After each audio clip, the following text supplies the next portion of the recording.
Dish नहीं, free dish करो।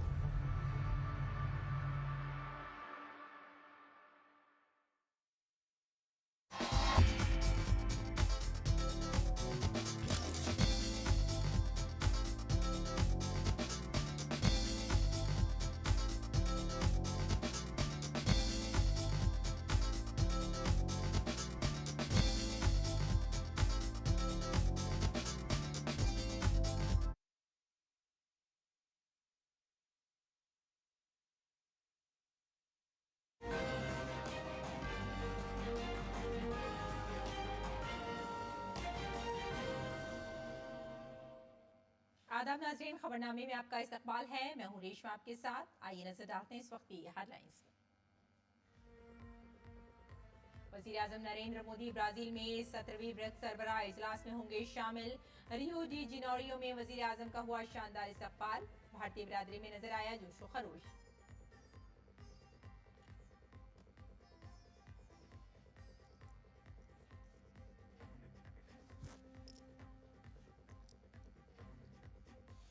अमित शाह ने गुजरात के आनंद में अमूल और एनडीडीबी के मुख्तलिफ कामों का किया इफ्तिताह। मुल्क की इक़्तिसादी तरक्की में कोऑपरेटिव के ताउन की सताइश। दिल्ली के महकमा सेहत में 1400 अहलकारों को दिया गया मुस्तकिल तकर्रुरी का लेटर। जेपी नड्डा और वजीर आला रेखा गुप्ता ने बाकी असामियों पर भी जल्द तकर्रुरी की कराई यकीन दहानी। हिमाचल प्रदेश में सैलाब का कहर, बादल फटने से मंडी जिले में तबाही। सैलाब में बह गए मुतादिद पुल, खड़ी फसलें और बाग पानी में डूबे।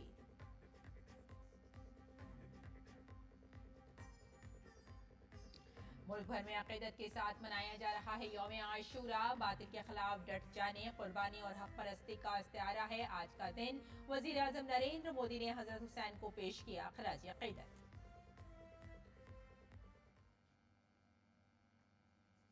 और आइए अब खबरों पर डालते हैं तफसील से नजर। वजीर आजम नरेंद्र मोदी अपने 5 ममालिक के दौरे के चौथे मरहले में ब्राजील के दौरे पर हैं। वजीर आजम मोदी रियो डी जेनेरियो में मुनक्किद होने वाली 17वीं ब्रिक्स चोटी कॉन्फ्रेंस में शिरकत करेंगे। इसमें आलमी गवर्नेंस, इस्लाहात, मौसमियाती तब्दीली के चैलेंजेस, मसनूई जहानत और दीगर उमूर पर बात होगी। चोटी कॉन्फ्रेंस के बाद वजीर आजम मोदी ब्राजील के सदर ल्यूइस इनासियो लूला दा सिल्वा के साथ 2 तरफा मीटिंग करेंगे, जिसमें कई अहम मुआहदों पर दस्तखत होने की उम्मीद है। वज़ीर आज़म नरेंद्र मोदी जब ब्राजील के शहर रियो डी जेनेरियो में एक होटल पहुंचे तो वहां मौजूद भारतीय बिरादरी की बड़ी तादाद ने उनका शानदार इस्तकबाल किया। इस मौके पर बच्चों से लेकर बूढ़ों तक हर उम्र के अफराद नजर आए। उन्होंने ढोल और नारों के साथ वज़ीर आज़म मोदी का इस्तकबाल किया। बहुत से लोगों ने वज़ीर आज़म मोदी से भी बात की और उनकी एक झलक पाकर खुशी का इजहार किया। गौरतलब है कि ब्राजील में बड़ी तादाद में भारतीय मुकीम हैं। ऑपरेशन सिंदूर पर फनकारों ने अपने फन का शानदार मुजाहिरा किया, जिसकी वजीर आजम नरेंद्र मोदी ने सताइश की।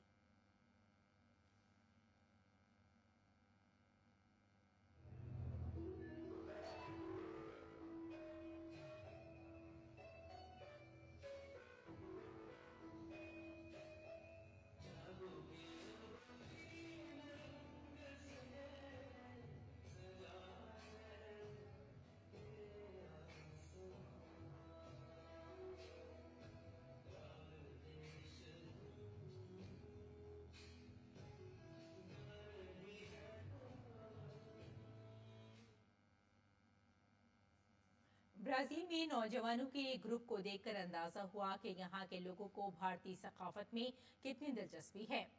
ये ग्रुप भारत के पौराणिक मंत्रों में गहरी दिलचस्पी रखता है। संस्कृत और हिंदी न जानने के बावजूद ये नौजवान अपने अपने तरीके से इन पौराणिक मंत्रों का विर्द करते हैं।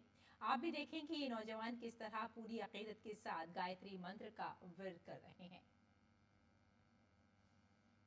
ब्राजील में भारत कैसा है और किस तरह से ब्राजील के लोग भारत की परंपराओं को, भारत की संस्कृति को और यहाँ तक कि भारत के जो पौराणिक मंत्र हैं उसको अपना रहे हैं अपनी शांति के लिए, एक नए तरीके के जीवन को समझने के लिए और सीखने के लिए। इसलिए बोलते हैं कि ब्राजील और भारत में बहुत सारी ऐसी चीजें हैं जो एक दूसरे से सीख रहे हैं। और यहाँ वे गाने जा रहे हैं गायत्री मंत्र हमारे सामने।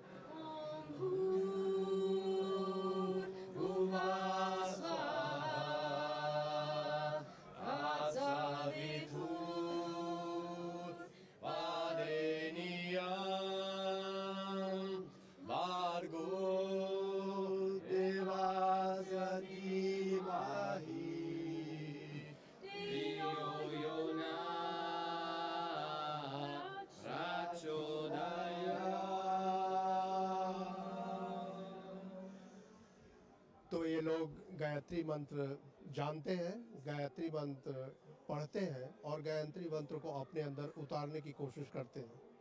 हालांकि इन्हें हिंदी नहीं आती, संस्कृत भी ये नहीं जानते, लेकिन गायत्री मंत्र के अंदर की जो भावना है वो समझते हैं। और इसके बारे में बताएंगे हमारे साथी कि कैसे इन्होंने गायत्री मंत्र पढ़ना सीखा, कैसे ये गायत्री मंत्र जानते हैं। गायत्री मंत्र के अलावा काफ़ी सारे मंत्र हैं।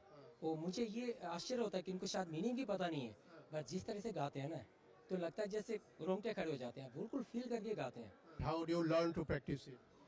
Oh, it was through yoga classes.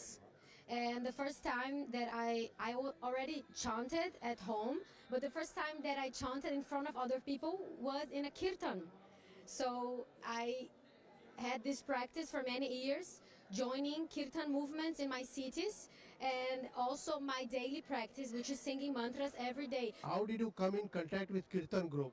Brazilian people, they went to India, received the teachings and brought it for us. That was my first contact, and I'm very happy for it because it was how the culture came to me, and I was touched by it. Brazil के कुछ लोग भारत में गए थे और जब वे भारत से लौटकर ब्राजील आए तो भारत की संस्कृति को भी लेकर यहाँ आए और उन्हीं के माध्यम से उन्होंने कीर्तन ग्रुप बनाया। और जब प्रधानमंत्री नरेंद्र मोदी यहाँ आ रहे हैं ब्रिक्स शिखर सम्मेलन के लिए और ब्राजील के राष्ट्रपति लुला डी सिल्वा के साथ बायलैटरल मीटिंग के लिए, उस समय ये लोग यहाँ मौजूद रहेंगे और अपनी संस्कृति से प्रधानमंत्री को अवगत कराएंगे। कैमरामैन पीयूष वर्मा के साथ रियो द जेनेरियो से मैं अखिलेश सुमन। ग्लोबल साउथ के एक अहम ग्रुप ब्रिक्स का सरबराह इजलास 6 और 7 जुलाई को ब्राजील के शहर रियो डी जेनेरियो में मुनक़िद होने वाला है। वज़ीर आज़म नरेंद्र मोदी इस छोटी कॉन्फ्रेंस में भारत का मौक़िफ़ रखेंगे। इस साल की कॉन्फ्रेंस एक ऐसे वक्त में हो रही है जब ग्लोबल साउथ की मसाइल पर ताउन और क़यादत को एक नई समत देने की ज़रूरत है। ब्रिक्स सरबराह इजलास आज से शुरू हो रही है, जिसमें आलमी निज़ाम हुकूमत में इस्लाहात पर बातचीत होगी। इस सेशन में सिर्फ ब्रिक्स के सभी अरकान शिरकत करेंगे। इसके बाद एक वर्किंग लंच के दौरान अमन और सलामती के उमूर पर बातचीत होगी। दिन का तीसरा एजेंडा कसीरुल जहती, इक़्तिसादी और मालियाती मामलात के साथ साथ मसनूई ज़हानत को मजबूत बनाने पर तवज्जो मरकूज करेगा। शाम को सभी लीडरों के लिए रस्मी इस्तकबालिया का एहतमाम किया जाएगा। The program on the 6th includes the first agenda item, the reform of the global governance. And thereafter, there is the second item on the agenda, the peace and security, which is in the working lunch format. 7 जुलाई को होने वाली conference का चौथा agenda माहौलियात, कोप 30 और आलमी सेहत होगा। चूंकि नवंबर में ब्राजील कोप 30 की मेजबानी करेगा, इसलिए मौसमियाती तब्दीली एक अहम मसला रहेगी। कॉन्फ्रेंस के बाद 4 अहम ऐलानात होने की उम्मीद है। आलमी गवर्नेंस और एआई पर रहनुमाओं का बयान, मौसमियाती मालियात पर फ्रेमवर्क एलामिया, समाजी तौर पर तयशुदा बीमारियों को खत्म करने के लिए शराकतदारी और ब्रिक्स रहनुमाओं का एलामिया। लीडरों को 4 रिपोर्ट्स भी सौंपी जाएंगी। कौमी सलामती के मुशीरों की meeting, business council, business women council और सिविल सोसाइटी काउंसिल की reports. Next day, which is on the 7th July, the fourth item of the agenda is environment, COP30 and global health. As you are aware that Brazil will also be hosting COP30 later in the year in November, which is why climate change and COP issues become very important. Brazil की सदारत में ये conference आलमी जुनूब की उमंगों को आवाज देने की एक कोशिश है। भारत की तरजीहात भी इन मसाइल के साथ काफी हद तक हमआहंग हैं। ब्रिक्स सरबराह इजलास के दौरान वज़ीर आज़म नरेंद्र मोदी कई ममालिक के रहनुमाओं के साथ अलग अलग 2 तरफा बातचीत भी करेंगे। भारत आइंदा साल ब्रिक्स की सदारत करेगा। ऐसे में वज़ीर आज़म नरेंद्र मोदी के इस दौरे को मुस्तकबिल के एजेंडे के लिहाज से भी काफी अहम करार दिया जा रहा है। ब्रिक्स के 10 मुकम्मल रुकन ममालिक के अलावा 12 शराकतदार ममालिक, 8 मदऊ सरबराहान ममलिकत और 7 इलाकाई और कसीर जहती तंजीमों के सरबराहान भी इस समिट में शरीक होंगे। Bureau report, DD news Urdu खबरें। और आइए अब कुछ और खबरों पर नजर डालते हैं। मरकजी कोऑपरेटिव वजारत के 4 साल मुकम्मल होने के मौके पर मरकजी कोऑपरेटिव और वजीर दाखिला अमित शाह ने गुजरात के आनंद में अमूल डेयरी में मुनक़िद एक प्रोग्राम में कोऑपरेटिव से वाबस्ता लोगों से खिताब किया। इस प्रोग्राम का मरकजी मौजू कोऑपरेटिव के जरिए खुशहाली था। प्रोग्राम से खिताब करते हुए अमित शाह ने कहा कि दूध से लेकर बैंकिंग तक, शुगर मिल से मार्केटिंग तक और कैश क्रेडिट से लेकर डिजिटल अदायगी तक आज कोऑपरेटिव काबिलियत के साथ मुल्क के इक्तिसादी तरक्की में अपना हिस्सा दे रहा है। मुल्क की 36 लाख बहनें और गुजरात में 20 लाख बहनें रोजाना मेहनत करती हैं और दूध की पैदावार में अपना हिस्सा देती हैं। इन बहनों का कारोबार 80,000 करोड़ रुपए है। अगले साल की बैलेंस शीट 1 लाख करोड़ की होगी और इसका मुनाफा 56 लाख बहनों के खातों में जाएगा। दूध से लेकर बैंकिंग तक, चीनी मिलों से लेकर मार्केटिंग तक और कैश क्रेडिट से लेकर डिजिटल पेमेंट तक आज सहकारी समितियां सक्षमता के साथ देश के आर्थिक विकास में योगदान दे रही है। अमूल की भूमि पर खड़ा रहकर मैं बोल रहा हूं, 36 लाख बहनें गुजरात में और 20 लाख बहनें देश में हर रोज परिश्रम कर कर दूध भरती है। 80,000 करोड़ का टर्नओवर है। अगले साल की बैलेंस शीट 1 लाख करोड़ की आएगी और इसका मुनाफा मेरी ये 56 लाख बहनों के अकाउंट में जाता है। और मरकजी वजीर सेहत जेपी नड्डा और दिल्ली की वजीर आला रेखा गुप्ता ने आज विज्ञान भवन में एक प्रोग्राम में आयुष्मान भारत रजिस्ट्रेशन वैन को झंडी दिखाकर रवाना किया और तकरीरनामा भी तकसीम किए। इस मौके पर मरकजी वजीर सेहत जेपी नड्डा ने कहा कि प्रधानमंत्री Ayushman Bharat health infrastructure mission के तहत 2021 से फरवरी 2025 के दरमियान दिल्ली को 1700 करोड़ रुपए दिए गए, लेकिन एक पैसा भी खर्च नहीं हुआ। उन्होंने कहा कि अब इस फंड को अवामी बहबूद के लिए खर्च करने की जिम्मेदारी दिल्ली की वजीर आला रेखा जी के कंधों पर आ गई है।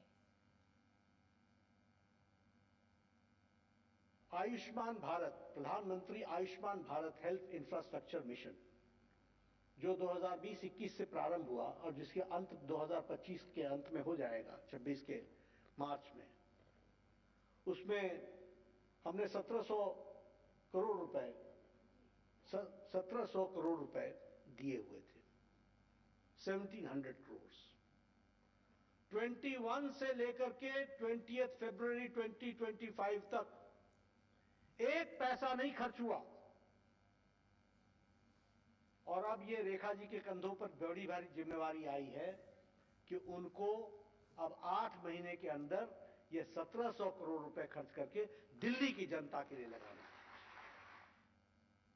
नई दिल्ली में मुनक्किदा एक प्रोग्राम में मरकजी वजीर सेहत और दिल्ली की वजीर आला रेखा गुप्ता ने महकमा सेहत में 1400 कारकुनों को मुस्तकिल तकर्री के खतूत दिए। इस प्रोग्राम में दिल्ली के वजीर सेहत डॉक्टर पंकज कुमार समेत 9 तैनात हेल्थ वर्कर्स की बड़ी तादाद ने शिरकत की। वजीर आला रेखा गुप्ता ने कहा कि पिछली आप हुकूमत की बदउनवानी और गलत पॉलिसियों की वजह से दिल्ली में तवील अरसे से सेहत कारकुनों की मुस्तकिल तकर्री नहीं हुई थी। दिल्ली के अस्पतालों की हालत खराब थी। हमने अपने मुख्तसर दौर में बड़े फैसले लिए हैं। बाकी असामियों पर भी जल्द तकर्रियाँ की जाएंगी। दिल्ली के लोगों को किसी भी किस्म की परेशानी का सामना न करना पड़े, इसके लिए मुसलसल कोशिशें की जा रही हैं।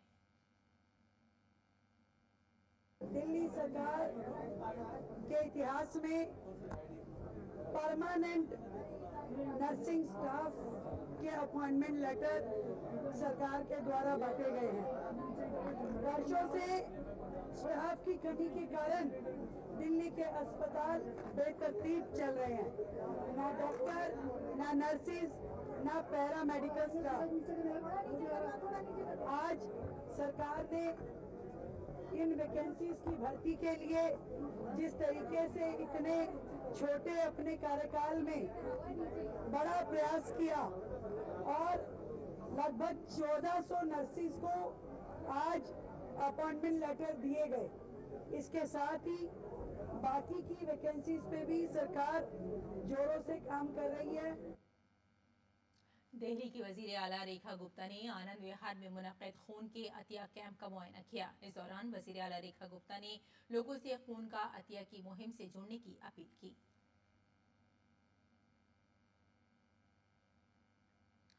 और एक्सपायर गाड़ियों के मामले पर वजीर आला रेखा गुप्ता ने दिल्ली के लोगों के लिए तशवीश का इजहार किया। उन्होंने कहा कि हम इसे रोकने के लिए air quality management commission CAQM और सुप्रीम कोर्ट में अपना केस पेश करेंगे। पिछली हुकूमत ने आलूदगी पर काबू पाने के लिए कोई कोशिश नहीं की। हम आलूदगी को रोकने के लिए मुसलसल काम कर रहे हैं। हमारी कोशिश है कि दिल्ली के लोगों को किसी भी किस्म की परेशानी का सामना न करना पड़े। एनवायरमेंट मिनिस्टर ने खुद पत्र लिख करके CAQM को ये ज्ञान दिया कि दिल्ली में इस समय इस तरह का कोई प्रोविजन नहीं हो सकता जिससे कि हम व्हीकल्स को पेट्रोल के लिए मना करें। दिल्ली ने 4 महीने के अपने कार्यकाल में पॉल्यूशन पे अनेकों काम किए हैं। हम चाहते हैं कि सरकार की ओर से जैसे CAQM को हमने निवेदन किया है कि अपने इस निर्णय को रिवाइव करें, वैसे ही हम सुप्रीम कोर्ट के समक्ष भी प्रस्तुत होकर के दिल्ली की जनता की गुहार भी लगाएंगे, सरकार की तैयारियों का व्याख्यान भी करेंगे और उनके हक की लड़ाई को भी लड़ेंगे। दिल्ली के लोगों को कष्ट ना हो, यही हमारा ध्येय है। आगे बढ़ते हैं। मुल्क भर में आज 10 मुहर्रमुल हराम यानी यौम आशूरा निहायत अक़ीदत और एहतराम के साथ मनाया जा रहा है। ये दिन इस्लामी तारीख में कई लिहाज से अहमियत का हामिल है। इस दिन करबला में पैगम्बर इस्लाम हजरत मोहम्मद सल्लल्लाहु अलैहि वसल्लम के नवासे हजरत हुसैन को शहीद किया गया था। इमाम हुसैन ने जुल्म, जब्र और नाइंसाफी के खिलाफ खड़े होकर हक और सदाकत की एक बेमिसाल कुर्बानी पेश की थी। इस हवाले से मुल्क भर में जुलूस निकालने का सिलसिला जारी है। मुहर्रमुल हराम में जुलूस निकालना अज़ादारी का एक अहम हिस्सा है। ये जुलूस उमूमन आशूरा 10 मुहर्रम के दिन निकाला जाता है, लेकिन बाज़ इलाकों में 7, 8 और 9 मुहर्रम को भी जुलूस निकाले जाते हैं। इन जुलूसों में ताज़िया, इल्म और दीगर मजहबी अलामात उठाई जाती हैं और मातमी नोहे पढ़े जाते हैं। हजरत हुसैन की शहादत बिलाशुबा बहुत बड़ा वाक़या था। आज मुहर्रम की 10वीं तारीख यानी यौम आशूरा है। आज ही के दिन पैगम्बर इस्लाम हजरत मोहम्मद सल्लल्लाहु अलैहि वसल्लम के नवासे हजरत इमाम हुसैन की शहादत हुई थी। वज़ीर आज़म नरेंद्र मोदी ने हजरत इमाम हुसैन की कुर्बानियों को याद करते हुए सोशल मीडिया प्लेटफॉर्म X पर लिखा, हजरत इमाम हुसैन के जरिए दी गई कुर्बानियाँ मजहब के तई उनकी वाबस्तगी की अक्कासी करते हैं। वो लोगों को नामसाइद हालात में भी सच्चाई का साथ देने की तरगीब देते हैं।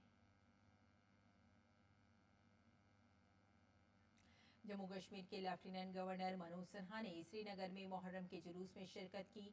इसके अलावा जुलूस में शरीक लोगों में पानी की बोतलें और दीगर अशिया तकसीम किए।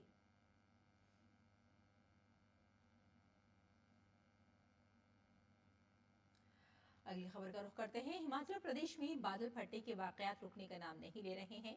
मंडी जिले के पधर सब डिवीजन के चौहार वादी में बादल फटने से तबाही हुई। बादल फटने से शदीद सैलाब आया। सैलाब की वजह से गांव के करीब बनाए गए एक मोटर गाड़ी चलने लायक पुल और 3 पैदल चलने वाले पुल बह गए। मुकामी लोगों के मुताबिक नाले के किनारे आबाद गाँव के लोगों की जरखेज जमीनें, खड़ी फसलें और बागात भी पानी और मलबे में डूब गए हैं। और नागालैंड में 29 NH के पीफेमा फेरीमा इलाके में आज सुबह एक बार फिर लैंडस्लाइडिंग हुई, जिससे दीमापुर कोहिमा के दरमियान ट्रैफिक बुरी तरह मुतासिर हुआ। अगरचे इस लैंडस्लाइडिंग में कोई जानी नुकसान नहीं हुआ, ताहम सड़क पर भारी मलबा जमा होने की वजह से महदूद ट्रैफिक की इजाजत दी जा रही है। मुकामी इंतजामिया की जानिब से इमदादी काम शुरू कर दिया गया है। एक अहलकार के मुताबिक सड़कों की बहाली का काम तेज रफ्तारी से जारी है, लेकिन इलाके में मुसलसल बारिश की वजह से मिट्टी के तोदे गिरने का अब भी इम्कान है। मगरबी बंगाल असेंबली में कायद हिज़्ब इख्तिलाफ और बीजेपी लीडर सुवेंदु अधिकारी ने बिहार में वोटर लिस्ट की खुसूसी नजरसानी को एक अच्छा कदम करार दिया है। सुवेंदु अधिकारी ने कहा कि ये शफाफियत के लिए जरूरी है और ऐसा होना चाहिए। उन्होंने कहा कि बंगाल में भी ऐसा होना चाहिए। अच्छा कदम, ट्रांसपेरेंट कदम ये होना चाहिए। देश के अंदर जो घुसपैठिया वोटर लिस्ट में नाम लेकर रखा है, फर्जी आई कार्ड, फर्जी आधार कार्ड, ये लोग को पूरा वोटर लिस्ट से निकल देना चाहिए। बंगाल में भी होना चाहिए। लाख्स ऑफ आपका जो घुसपैठिया है, खास करके रोहिंग्या मुसलमान, उसका नाम है, उसका फॉल्स आधार कार्ड है, बर्थ सर्टिफिकेट फॉल्स है, सब फॉल्स है। ये लोग को डिटेक्ट करके देश की नागरिक ही देश के वोटर होना चाहिए। और डॉक्टर श्यामा प्रसाद मुखर्जी की यौम पैदाइश पर संविधान सदन के सेंट्रल हॉल में उन्हें गुलाए अक़ीदत नजर किए गए। लोकसभा स्पीकर ओम बिरला, सेहत और खानदानी बहबूद के मरकजी वजीर जेपी नड्डा, रेलवे के वजीर अश्वनी वैष्णव, राज्यसभा के डिप्टी चेयरमैन हरिवंश और तमाम मेंबरान पार्लियामेंट ने मादर हिंद के अजीम फर्जंद को खराज अक़ीदत पेश किया।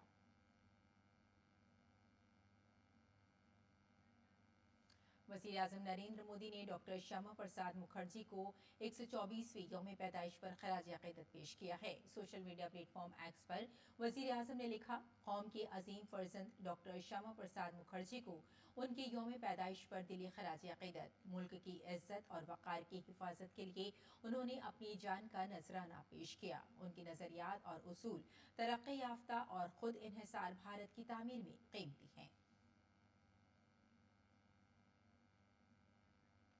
भारतीय जनसंघ के बानी डॉक्टर श्यामा प्रसाद मुखर्जी का आज 124वां यौम पैदाइश है। इस मौके पर मरकजी वजीर अश्वनी वैष्णव, दिल्ली की वजीर आला रेखा गुप्ता, दिल्ली असेंबली के स्पीकर विजेंद्र गुप्ता, बीजेपी के रियासती सदर वीरेंद्र सचदेवा और दीगर बीजेपी लीडरों ने उन्हें गुलाए अक़ीदत पेश किया।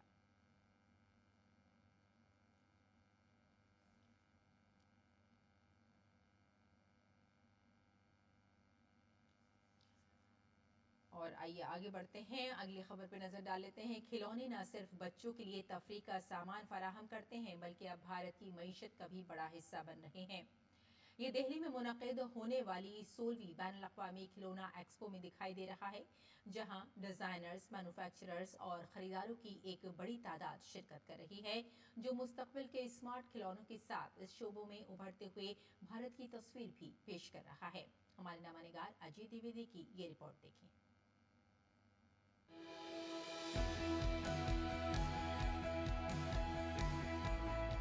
जहाँ तक नजर जाती है सिर्फ खिलौने ही खिलौने। जी हाँ, ये कोई आम मेला नहीं है, बल्कि खिलौनों की एक बैनुल-अक़वामी दुनिया है, जो भारत के दारुल हुकूमत नई दिल्ली के भारत मंडपम में बसाई गई है। मौका है 16वें बैनुल-अक़वामी खिलौना एक्सपो का, जहाँ पर AI से लैस खिलौनों के अलावा लकड़ी के रिवायती खिलौनों से लेकर स्मार्ट रोबोट्स तक मौजूद हैं। इन जैसे खिलौनों के साथ तफरीह के साथ साथ दिमाग की वर्जिश भी होती है। इस किस्म के खिलौने शायद आपने पहले कभी नहीं देखे होंगे। यहाँ पर खिलौनों की पूरी दुनिया सजी हुई है। मेक इन इंडिया जो है उस पर ज़्यादा फोकस यहाँ पर किया गया है। कई ऐसी कंपनियां जो कि भारत में खिलौनों का निर्माण कर रही हैं और अंतर्राष्ट्रीय स्तर पर जो है खिलौने यहाँ से विदेशों तक में भेजे जा रहे हैं, वो कंपनियां भी यहाँ पर आई हुई हैं। B2B बिजनेस यहाँ पर हो रहे हैं, डीलिंग्स यहाँ पर हो रही है। तो कई देशों के यहाँ प्रतिनिधि भी आए हुए हैं जो कि यहाँ पर B2B मीटिंग्स यहाँ पर कर रहे हैं। 350 से ज़्यादा कंपनी भाग ले रही हैं और 400 ब्रांड यहाँ पर प्रदर्शित किए गए हैं। हमारा मेन उद्देश्य है देश में खिलौने की उत्पादन को बढ़ाना और डोमेस्टिक मार्केट में अपना शेयर को इंक्रीज करना। साथ साथ में हमारे काफ़ी मैन्युफैक्चर एक्सपोर्ट की तरफ जा रहे हैं और एक्सपोर्ट निरंतर हमारा बढ़ रहा है। खिलौनों की इस दुनिया में हिंदुस्तान के बदलते वक्त की कहानी भी सुनाई दे रही है। ये एक्सपो न सिर्फ भारत के रिवायती और सकाफती खिलौनों के विरसे को महफूज कर रही है, बल्कि दूसरी तरफ ये जदीदियत और इख्तरा की मिसाल भी बन रही है। हिंदुस्तान अब सिर्फ खिलौनों की मंडी नहीं है, बल्कि उनके मैन्युफैक्चरर के तौर पर भी उभर रहा है, जहां कई कंपनियां इस शोबे में मेक इन इंडिया को फरोग दे रही हैं। दुनिया भर से खरीदार कारोबारी सौदों के लिए यहाँ पर पहुँच रही हैं। गवर्नमेंट हमारा इतना सपोर्ट कर रही है, जो सारा BIS लगा रहे हैं, वो सारे टैक्सेस एंड इम्पोर्ट्स को बैन करना चाह रहे हैं। तो आवर फोकस है कि हमारा सब इंडिया में ही प्रोड्यूस हो, बिकॉज सारा इनकम हमारा इंडिया में होना चाहिए। बाहर why should we give it to China और any other foreign countries, why we should not. हम लोग ज़्यादा से ज़्यादा वुडन खिलौनों पे ध्यान दे रहे हैं, क्योंकि वुडन खिलौने एक तो एनवायरमेंटल फ्रेंडली है, उसमें नॉन टॉक्सिक रहता है, तो बच्चों को कहीं हार्मनेस नहीं पहुंचने वाला है। दूसरा, इसके अंदर हमने बहुत सारा क्रिएटिव और एजुकेशनल प्रोडक्ट्स पे ध्यान दिया है। भारत अब सिर्फ खिलौनों का बाजार नहीं रहा है बल्कि आलमी सनतकार भी बन गया है। हिंदुस्तानी कंपनियां मेयार और इख्तरा के मामले में आलमी नक्शे पर अपनी शिनाख्त बना रही हैं। ये एक्सपो 7 जुलाई तक जारी रहेगी, जिसमें कई बड़े कारोबारी मुआहदे किए जाएंगे और इस शोबे के मुस्तकबिल का रोड मैप भी तय किया जाएगा। इसमें तकरीबन 50 ममालिक से 15,000 से ज्यादा कारोबारी आने की उम्मीद है। नुमाइश हिंदुस्तानी खिलौनों के ब्रांड्स की नुमाइश को फरोग देगी और उन्हें मुल्की और बैनुल अक़वामी खरीदारों से जोड़ेगी। Bureau report, DD news, Urdu खबरें।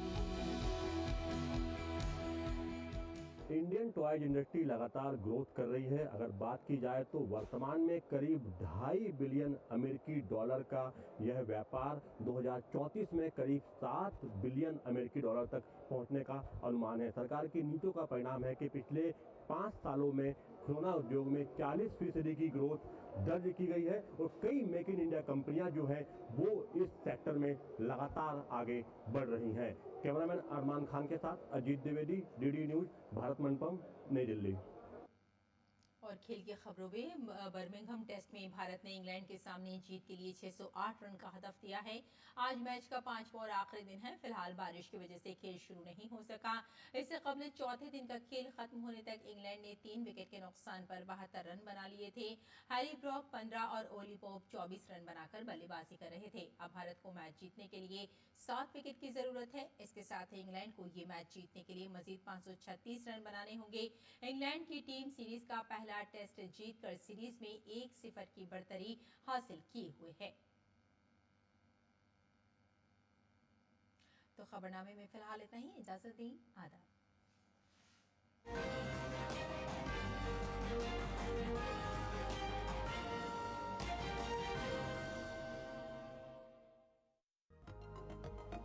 कि मैं तो बहुत शायद